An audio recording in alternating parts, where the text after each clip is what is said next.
एक गांव में बड़ा शोर था। शोर किस बात का था कि कुएं में कुत्ता गिर के मर गया था। सारे लोग परेशान थे।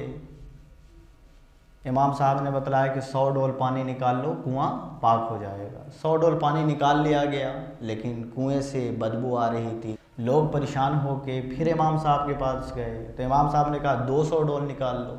इसी तरह वो पानी निकालते गए हत्ता के 1000 डोल पानी निकाल गए, लेकिन कुएं से बदबू ख़त्म होने का नाम नहीं ले रही थी। एक अल्लाह वाले वहाँ से गुज़रे तो पूछा कि तुम परेशान क्यों हो। कहा कि बात दरअसल ये है कि हमारे कुएं में कुत्ता गिर के मर गया है और हम पानी पे पानी निकाल रहे हैं, लेकिन कुआं पाक होता नहीं है, बदबू जाती नहीं है।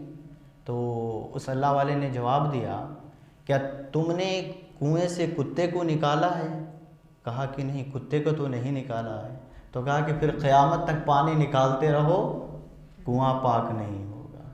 तो मेरे भाई, हमारी भी मिसाल वही है। हम नमाज तो पढ़ रहे हैं, रोज़े तो रख रहे हैं, मस्जिद में भी आ रहे हैं, एक सफ़ में भी नमाज पढ़ रहे हैं, लेकिन एक दूसरे के दिल में कुदूरत है, नफ़रत है, हसद है, हक़द है।